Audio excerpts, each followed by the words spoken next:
ابھی آپ حضرات نے ہماری جماعت کے ایک باعمل عالم دین حضرت مولانا مفتی فیض الحق صاحب سے بہت ہی اچھی تقریر سماعت کی ہوگی. صرف 5 جملے میں بھی عرض کروں گا. پہلی مرتبہ آپ کے اس گاؤں میں آنے کا اتفاق ہوا اور آپ حضرات سے ملاقات ہوئی.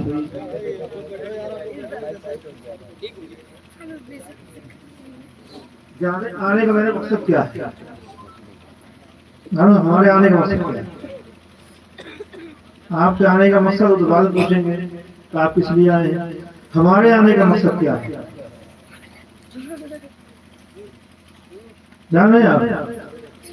کہ ہمارا مقصد یہ تھا کہ آپ ہمارے نعرے لگائیں ہاتھ چومیں، یا ہمارا مقصد یہ تھا کہ آپ جو ہے خوب بڑھیا دعوت کھانا کھلائیں، بہترین ہمارے ناشتہ کرائیں، کھانا کھلائیں جو بچے ہوں گے. یہ مقصد تھا. ہاتھ پیر چمانا مقصد تھا. ہاتھ پہ چومنے کے لیے گھر پہ ہمارے بہت لوگ آتے رہتے، دن بھر آتے ہیں ہاتھ پہ چومتے رہتے ہیں. سینکڑوں ہزاروں آدمی دن میں آتا ہے روزانہ، ہاتھ پہ چوم پہ چلے جاتے ہیں. کیا مقصد یہاں پہ آنے کا میرا؟ بہت معمولی بات ہے. کیا مقصد میرا ہے؟ وہ مقصد یہ ہے کہ اللہ کے رسول سید عالم صلی اللہ تعالی علیہ وسلم نے ارشاد فرمایا کہ ہر مومن آپس میں بھائی بھائی ہے نا. تو ہمارے دینی بھائی، ہمارے آنے کا مقصد یہ ہے کہ اپنی دینی بھائیوں سے ملاقات کریں، کچھ باتیں آپ کے سامنے کہیں، کچھ آپ سے عرض کریں، کچھ کہیں، اس پہ آپ عمل کریں تاکہ آپ کی دنیا بن جائے، آپ کی آخرت بھی سمجھ جائے. اور جانتے ہیں آپ کہ دینی رشتہ دنیاوی رشتوں کے بھاری ہوتا ہے. سارے رشتے چھوٹ جائیں گے لیکن دینی رشتہ جو ہے قیامت کے دن باقی رہے گا. انسان ختم ہو جاتا ہے، ماں باپ بھائی بہن سب چھوٹ جاتے ہیں. قیامت تو آپ جانتے ہیں، سنا ہوگا آپ حضرات نے مفتی صاحب سے سنا ہوگا، تمام علماء سنتے رہتے ہیں. نفسی کا عالم ہو تو کسی کو پہچان کر نہیں ہوگا، صرف وہ ہمارا دینی رشتہ ہے وہی باقی رہے گا، ہم سب بھول جائیں گے. تو میں صرف اس لیے آیا ہوں کہ ہمارے دینی بھائی ہیں، آپ سے ملاقات کریں، آپ کو کچھ باتیں بتائیں، اس پہ آپ اللہ بھی ہم کو بھی عمل کی توفیق دے اور آپ کو بھی اس پہ عمل کریں تاکہ ہمارے اور آپ کی دنیا اور آخرت بن جائے. ابھی حضرت نے آپ مفتی صاحب نے باتیں بتائی ہوں گی، جو باتیں بھی آپ کے دماغ میں رہ گئی ہوں، جن کو آپ نے اپنے ذہن میں محفوظ کر دیا ہو، اس پہ پوری طرح سے عمل کرنے کی کوشش کریں. اور نماز، روزہ، حج، زکوٰۃ یہ اسلام کے ارکان ہیں. نماز فرضوں میں سب سے بڑا فرض ہے نہیں؟ اور عبادت میں سب سے اچھی عبادت کہا گیا اس کو نماز. کسی بھی حالت میں نماز معاف نہیں ہے. طبیعت خراب ہے، چل نہیں سکتے، گھر میں پڑھ لیجیے. کھڑے ہو کے نہیں پڑھ سکتے ہیں، بیٹھ کے پڑھیے. بیٹھ کے نہیں پڑھ سکتے ہیں تو لیٹے اشاروں سے پڑھیے. اگر اشارہ بھی نہیں کر سکتے ہیں، خالی اپنے ذہن میں اشارے کر کے پڑھ لیجیے. لیکن نماز پڑھنا ہے، نماز چھوڑنا کسی بھی حالت میں روا نہیں ہے. درست جائے بالکل نماز چھوڑ دیا، اتنا بڑا فرض ہے نماز. اس کے بعد تمام اور چیزیں ہیں جو ہمارے پر فرض ہے، واجب ہے. اس کے بعد جو آتا ہے، اس کے بعد جو چیزیں آتی ہیں، وہ سب سے پہلے ہوتا ہے حقوق العباد، یعنی ماں باپ کا حق اولاد پہ، اولاد کا حق ماں باپ پہ، ماں باپ کا حق ایک پڑوسی کا دوسرے پڑوسی پہ حق، پھر محلے والوں کا حق، پھر گاؤں والوں کا حق، پھر جو پڑوس میں گاؤں ہے ان کا حق. آپ دوسرے کا، سب کا ایک دوسرے پہ حق ہے. اگر آپ کے پاس میں جو گاؤں ہے، اس گاؤں کے لوگ پریشان ہیں، آپ نے ان کی پریشانی دور نہیں کی، آپ سے ان کی پریشانی دور ہو سکتی ہے، آپ ان کی مدد کر سکتے ہیں. اگر آپ نے ان کی پریشانی کو دور نہیں کیا تو آپ گنہگار ہوں گے. اللہ تعالیٰ کے آپ کو اس کا جواب دینا پڑے گا. اس جلسے میں لوگ آئے ہیں، دور دور سے گاؤں سے لوگ آئے ہیں. اگر کوئی شخص یہ سوچ کے نہیں آیا کہ اس جلسے میں ہم جا رہے ہیں، اس جلسے میں ہم جائیں گے، فلاں نے کرایا ہم کیوں جائیں، یہ نہیں کرا کیوں جائیں، نہیں. اس میں یہ بھی آپ کا یہ مذہبی جلسہ ہے، دینی جلسہ ہے، دینی پروگرام تھا. اس میں بھی آنا ہمارے پورے گاؤں کے لیے، آس پاس لوگوں کے لیے ضروری تھا. اور جو یہ سوچ کے نہیں آیا وہ گنہگار ہوگا. اور جو حقوق رہ جاتے ہیں، مفتی صاحب بیٹھے ہوئے پوری وضاحت کر کے آپ کو بتاتے، حدیث اور قرآن مجید کی آیتیں پڑھ کے سناتے. اور میں بھی جو باتیں کہہ رہا ہوں تو قرآن حدیث کے ہی تناظر میں ہے کہ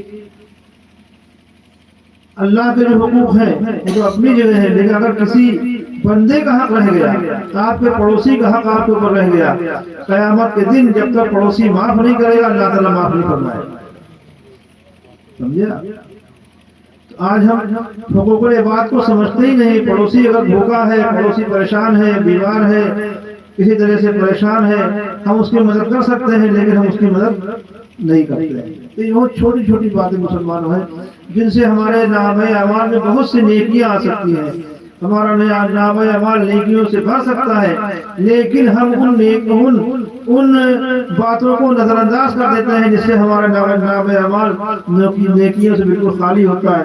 بہت چھوٹی چھوٹی باتیں ہیں جن میں اگر آپ اس کو راستے میں چلتے جائیے، اگر اس پڑوسی کے کھڑے ہو گیا، آپ نے یہ سوچ کے اس کو سلام کر لیا، اس کی خیریت پوچھ لی، پڑوسی کوئی بھی آپ کا ہے، کسی بھی اس سے تعلق رکھتا ہو، کسی بھی مذہب سے کسی اس سے تعلق رکھتا ہو، اگر پڑوسی اگر ہے، آپ نے اس سے پوچھ لیا کھڑے ہو کر کے کہ تو خیریت ہے، اچھے ہو، کوئی پریشانی تو نہیں ہے، سمجھیے کہ آپ ثواب کے مستحق ہو گئے. صرف یہ جملے سے. اسی طرح سے ماں باپ کا چہرہ آپ نے دیکھا، ماں باپ کا چہرہ دیکھنے کی کتنی فضیلت آئی ہے. اگر یہ سوچ کے آپ نے دیکھ لیا اپنے ماں کا چہرہ کہ ماں کا چہرہ دیکھنا ثواب ہے، باپ کا چہرہ دیکھنا ثواب ہے، تو آپ ثواب کے مستحق ہو گئے. چھوٹی چھوٹی باتیں مسلمانوں ہیں جن سے آپ دن بھر میں اپنے پتہ نہیں کتنی نیکیاں کما سکتے ہیں، کتنی نیکیاں اکٹھا کر سکتے ہیں، لیکن ہم سب ان سب چیزوں کا بالکل بیراور ہیں. ہمیں پتہ ہی نہیں چلتا ہے کہ ہم کس لیے آئے ہیں، ہمارے آنے کا مقصد کیا ہے، ہم کس لیے پیدا کیے گئے ہیں، اللہ نے ہم کو کس لیے بھیجا ہے. بس ہم یہ جانتے ہیں دن بھر پیسے کمانا اور رات کو اچھا کھانا کھانا، اس کے علاوہ کچھ نہیں جانتے. سگریٹ پی لی، گٹکا کھا لیا، پان کھا لیا، بازار چلے گئے، چاٹ کھا لی، پکوڑی کھا لی، بس یہی زندگی ہمارے مقصد ہے. اور یہی آپ نے اپنی زندگی کا ایک معیار بنایا ہے، اور یہ سوچا ہی نہیں کہ اللہ نے ہمیں کس لیے بھیجا ہے. کم سے کم بھی سوچ لیتے.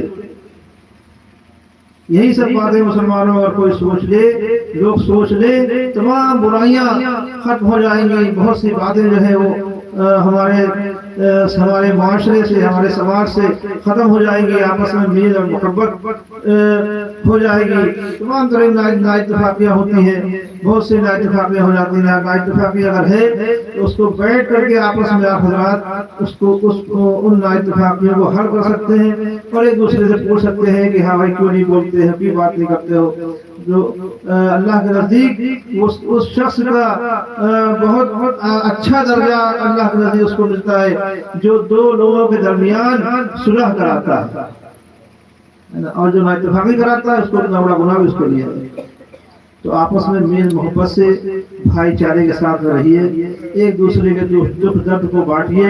اللہ کے رسول صلی اللہ علیہ وسلم نے جس طرح سے ہمیں زندگی کا طریقہ بتایا ہے اسی طریقے سے رہیے. کاش کی جس طرح سے ہمیں زندگی کا طریقہ جو بتایا گیا ہے اگر ہم اس طریقے کو اپنائیں، مسلمانوں تمام بہت سے لڑائی جھگڑے فتنے ادھر کی باتیں سب ختم ہو سکتی ہیں. لیکن ہم نئی باتیں دین کی سنتے ہیں اور سن لیتے ہیں تو اس پہ عمل نہیں کرتے ہیں. ان سب باتوں میں پوری طرح سے عمل کریے. بہت اچھا لگا آپ حضرات سے ملاقات ہوئی یہاں پہ، انشاءاللہ پھر بھی آئیں گے. اور ایک آخری بات، مسلک اعلیٰ حضرت مضبوطی سے قائم رہے، ہے نا، اپنے مسلک پہ مضبوطی سے قائم رہے.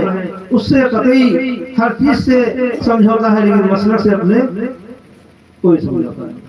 اپنے مسلک پہ مضبوطی سے قائم رہیں، نمازوں کی پابندی کریں، اپنے پڑوسیوں کا خیال رکھیں، محلے میں جو پریشان بیمار ہیں، ان کو جو لاچار مجبور ہیں ان کا خیال رکھیں. یہ سب نماز کی پابندی کریں.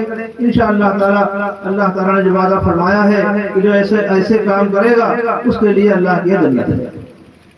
لیکن شرط یہ ہے جو باتیں بتائی گئی مفتی صاحب نے بتائی ہے اس پہ پوری طور سے آپ حضرات عمل کریں اور مسئلے کے اعلیٰ حضرت پہ قائم رہیں. انشاءاللہ آج تو مجھے چلنے میں دیر ہوئی، بھیڑ بہت تھی، 5 بجے میں نکل پایا ہوں اور صبح جمعرات ہزاروں آدمی میرے یہاں ہوگا. مجھے صبح سے بیٹھے بیٹھے رات کا 10 بج جاتا ہے، کسی دن پورا دن ہو جاتا ہے، اٹھ نہیں پاتا ہوں.